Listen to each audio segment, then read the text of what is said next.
राजस्थान के एक छोटे से गांव में रमेश नाम का एक आदमी रहता था। बहुत गरीब था। दिन भर मेहनत करता, एफआईआर भी घर मुश्किल से चलता। रमेश की माँ रोज खाटू श्याम बाबा का नाम लेती थी और कहती थी, बेटा, बाबा सबका भला करते हैं, बस विश्वास रखो। रमेश मानता तो था, पर दिल में थोड़ा डाउट भी रहता था।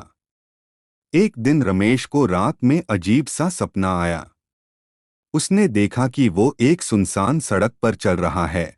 चारों तरफ अंधेरा ही अंधेरा। अचानक दूर से घुंघरू की आवाज आई। जैसे जैसे आवाज पास आई, यूज एक घोड़े पर बैठा हुआ एक वीर योद्धा दिखा। उसके चेहरे पर तेज चमक थी। रमेश डर गया। योद्धा ने धीरे से कहा, दार मैट, मुझे पहचान, मैं श्याम हूं। इतना कहकर वो गायब हो गया। रमेश घबराकर उठ गया। पसीना आ रहा था। सुबह होते ही उसने माँ को सपने के बारे में बताया। माँ ने आंखों में आंसू के साथ कहा, बेटा, ये बाबा का संकेत है। तू खाटू जा, शायद कुछ अच्छा होने वाला है। रमेश के पास पैसे नहीं थे, पर माँ ने अपनी इकलौती चूड़ी बेचकर उसे किराया दिया। रमेश खाटू श्याम मंदिर पहुंच गया। मंदिर में बहुत भीड़ थी। भजन चल रहे थे, घंटी बज रही थी। रमेश भी लाइन में लग गया। दर्शन के बाद रमेश बाहर निकला तो यूज एक बुद्धा आदमी मिला। बुद्धे ने कहा, बेटा, क्या तुम रात के सपने से परेशान हो? रमेश चौंक गया। आपको कैसे पता? बुद्धे ने मुस्कुराकर कहा, बाबा ने मुझे भेजा है। बुद्धा उसे मंदिर के पीछे एक पुराने बरगद के पेड़ के पास ले गया। वहां जमीन पर एक पुरानी सी थैली पड़ी थी। बुद्धे ने कहा, इसे उठा लो।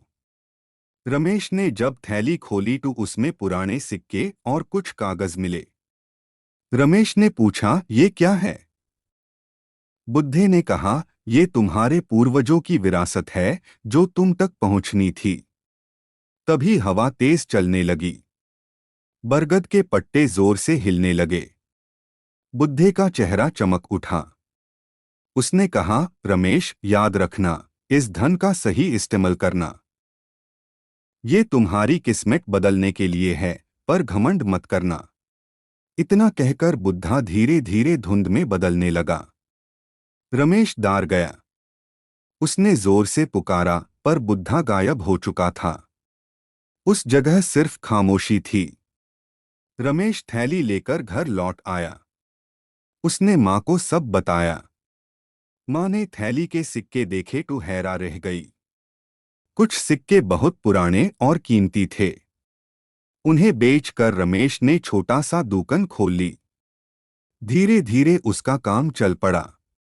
एक रात रमेश को एफआईआर सपना आया। इस बार वही घोड़े पर बैठा वीर योद्धा आया और कहा, मैं हमेशा तेरे साथ हूँ, पर याद रख, जो मिला है वो मेरी कृपा है, इसे जरूरतमंदों की मदद भी करना। रमेश ने सुबह उठकर सबसे पहले गरीब बच्चों के लिए खाना बांटना शुरू कर दिया। गांव में उसका नाम हो गया। लोग कहने लगे, रमेश को बाबा का आशीर्वाद मिला है। कुछ महीने बाद गांव में भयानक बारिश हुई।